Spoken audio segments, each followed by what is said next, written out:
episode of The Brew, where it is our mission to tease out the stories that build better living for our team members, for our customers, and for our business partners. Now, today is a very special episode of The Brew. And as you can see, we're in a different setting, or I am. I'm actually in my home office. This episode is actually going to be dedicated to the coronavirus and what is going on in the world today. But before we get into that, I want to make sure that as the COO of our organization, that we communicate with all of our team members from a very heartfelt place because we are all in this together. And I just want to make sure that each and every one of you team members out there feel fully supported, fully communicated with, that you have open forum for your questions, your concerns. I want to use this video as an opportunity to give you an invitation to actually send your questions and your concerns to me directly. If I see themes in those questions or those concerns, I'll address those probably by way of video so that I can hit the masses, so to speak.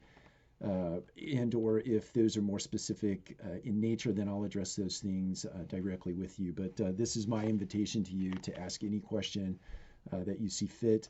If I don't know the answer, which my imagination tells me that from time to time I will not know the answer, I won't make that up on the fly. I'll get that question to the appropriate person in our organization, and the commitment that I will make to you is that we will get you an answer.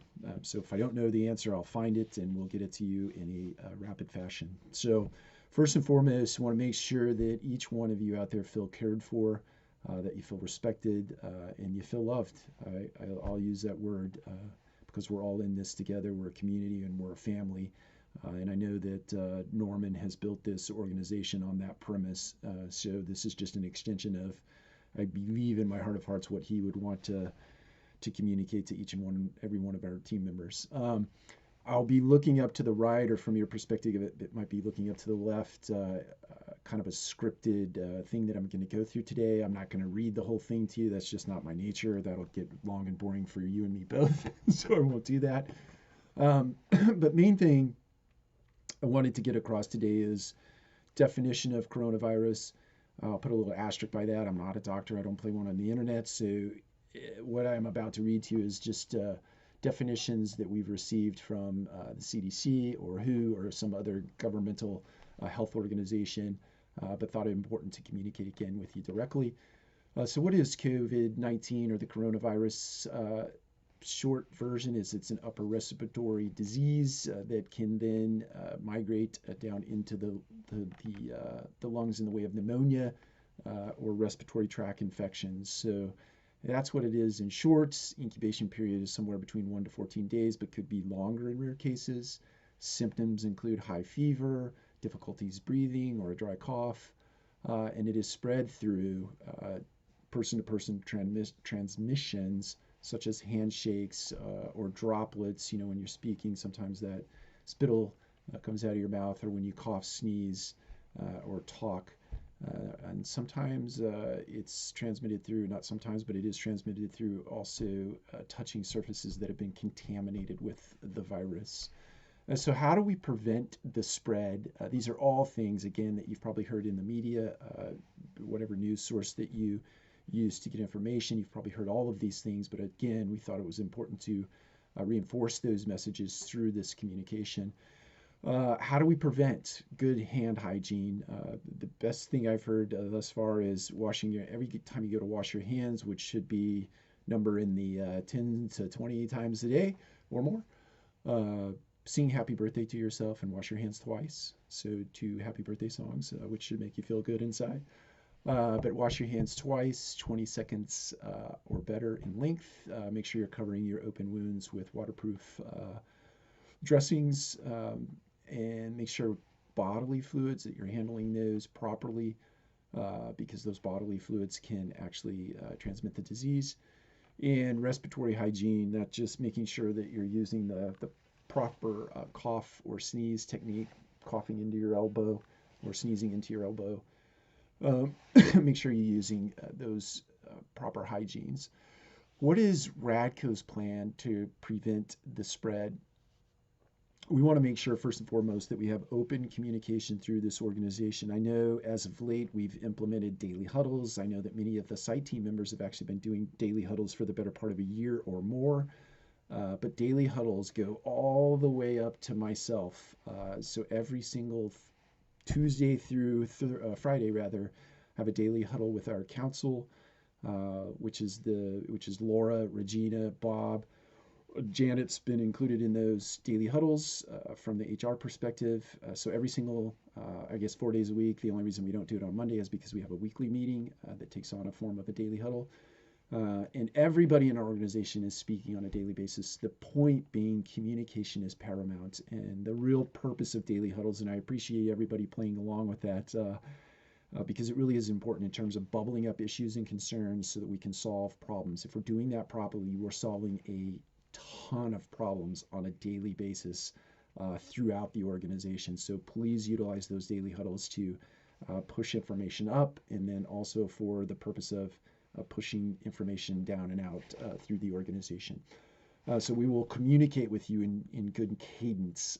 So weekly, daily rather, weekly, monthly, as this thing progresses, we are going to communicate very openly. A lot of that will be driven by government and health organizations. Nevertheless, it's very good that we come together as a community and talk about that stuff. We've also implemented a no handshake policy. We've also sent out signage to each one of our property managers to put signage up on the front door of the leasing center, giving good direction to the general public. We've also produced signage for all of our common area amenities, giving guidance to all of the general public as it relates to the use of those particular facilities. I want to make sure to stress that all the communication that we send out to residents is coming from our corporate team, our corporate communications team. It's important that all that communications comes from that team because we need it to be consistent. That is to say, property managers, maintenance supervisors, any of our team members out on the site level don't produce any homegrown communication with residents as it relates to this particular crisis, because we are doing that all from a centralized location, corporate communications team. And the real reason for that is that we needed to be consistent to every single one of our residents out in the properties. So take that burden off of yourself. You don't have to worry about that. All of that communication will be pushed down through a centralized channel. So please respect that. We are not accepting checks or cash or money orders in the office. We, for all intents and purposes, we're about 10 years behind the online payment revolution. The fact that we process any checks on site or money orders on site, even as it relates to move-ins, is really kind of antiquated practices. So this might be an opportunity. It's not might. It is an opportunity for us to really migrate all of our residents to an online payment mechanism. We have WIPs for those that don't have checking accounts. There are ways to pay your rent online or through digital means. So we're not going to accept money because that carries the virus, right? That's the premise for that. The most important thing I'd like to communicate in this section of the video is if you feel sick, or if you see as a team member, there's a little bit of self-policing here, and there's a little bit of policing from a leadership and management perspective. If anyone is feeling sick, please go home. If you see somebody that looks like they're feeling sick and they are attempting to sort of hero their way through that, it's not okay. Just send those team members home. It's the right thing to do for the broader public. So be that the resident, be that fellow team members, we really do have to respect what is being directed by federal agencies. So please, if you're feeling sick, stay home. If you see a team member that looks like they're feeling ill, please do the right thing and tell them that they need to go home. It's really important. If you have any questions about that, if there is any confusion in those statements, please contact hr@radcoeliving.com. The HR team is adept and well versed in what is happening in the world today and internal to the organization, and they have and will be able to provide you with very good direction. So let's move on to RadCOEs plan regarding the pandemic, really for team members. Want to make sure that we respect residents' privacy. Any disclosures by residents cannot be shared with other residents. We need to really keep and respect HIPAA law in this respect. It's not okay for us to pass on any health-related information to other residents and or team members. So if you are given information, you just keep that information to yourself, and or if they report that they are self-quarantining or they have been exposed or infected rather, there are two different responses that our risk department, Mr. Brian von Helmut has, or Helmut, my apologies, Brian, two responses that he has crafted for us. So if someone tells you that they are self-quarantining, you want to thank them for letting us know that, and then you want to immediately contact Brian at Brian or B von Helmut at radco.us.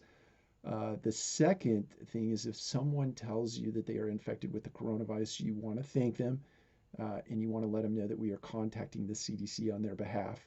And then you immediately contact your regional manager who will then work with the corporate team to follow the CDC protocols. So your responsibility, property managers, maintenance supervisors, to let your regional manager know, and then they will exercise the protocol that we have put in place.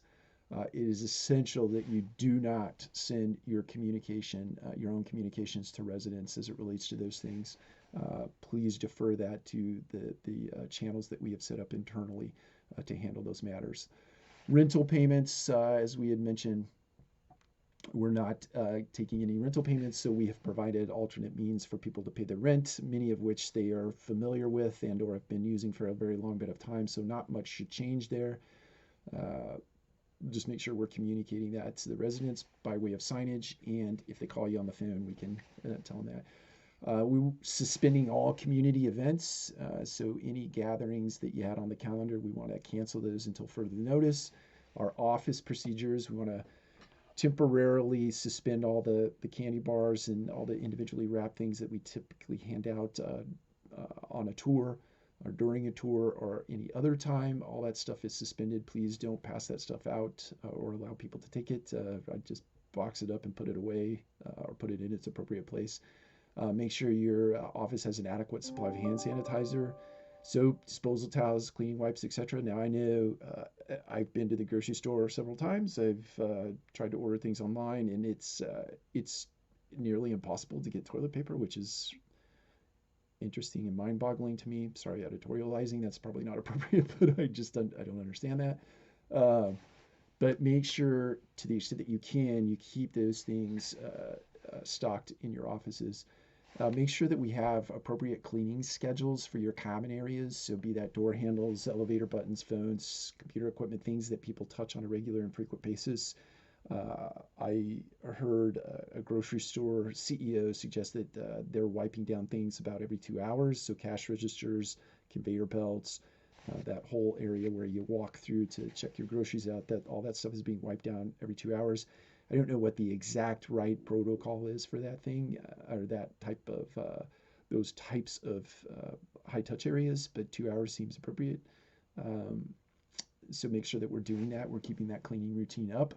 Amenity areas, I think that I'm releasing this a little bit early, but I think we're actually shutting down our fitness facilities as of the end of business today, leaving only the laundry rooms open as a common area space or common area amenity on the properties. So please make sure that those things are wiped down and on the same schedule as the prior things. So wiping down laundry rooms about every 2 hours seems appropriate to keep those clean and hopefully free of the virus. Let's see, service requests and apartment access. We're going to continue our normal procedures with service requests and accommodate people to the extent that we can.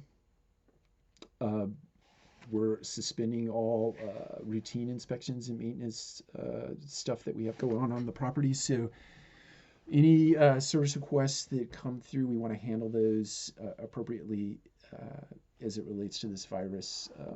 So leasing and touring practices, we're we're not going to suspend our leasing and touring practices, but we are going to adapt to what is happening today. So uh, there is a whole set of protocols that have been listed out and communicated to the site team members. So doing FaceTime tours or going out and making videos of each one of your floor plans so that you can do virtual touring and or FaceTime touring. We've uh, amended the way Lisa works. So now Lisa actually offers up virtual tours through her workflow and dialogue. So a lot of that stuff is being handled on the front end by Lisa, but can also be triaged through to you, and you can actually do the same thing. So look for more communication to come with that. I know some has been sent out, but look for more as we sort of adapt our practices as it relates to leasing and touring. Um, and with that, kind of talk about to kind of wrap up the video here with the future. I want to make sure that each one of you know that we care deeply for you in the sense that we want to make sure that you are openly communicated with, that you have a forum for your questions and your concerns coming back this way. So again, Matthew will be sending out a link after this video, providing you that forum. Again, I will answer any and every question. If they're in thematic nature, I'll actually use those themes and just answer the questions by way of future videos. If they're more specific in nature or individualized in nature, then I'll answer those directly with you. I want to make sure that you know that we see you, that we appreciate you, that we thank you for all the efforts that you're putting forth in this time. Um, and we're going to continue to update you. We're going to continue to communicate with you, again, through daily huddles, through weekly communications. If this thing drags out into months, we'll continue to communicate with you on a monthly basis. Those themes likely being similar in nature, but any news that happens that we think is germane to this format, we're going to communicate that to you, or germane to formats, be it daily, weekly, monthly. We'll make sure that we're overly communicating with you. So with that, I just leave it with what questions do you have for me? Again, I will answer those either in thematic future video fashion, or I'll answer them directly with you with more specifics. And or if I don't have the answer, I will find it for you, or I'll get you pointed in the right direction for that. So again, I want to make sure that you know that we care for you, that we're in this together. We're in the building better living theme of our company. We're in that together. I want to make sure that being careless, being flexible, being fearless, and being successful are things that we want to exercise in this time of need. But maybe leave you with this. There's a very interesting saying that I read somewhere. I can't make attribution, but it's really a question. What four words make a sad man happy and a happy man sad?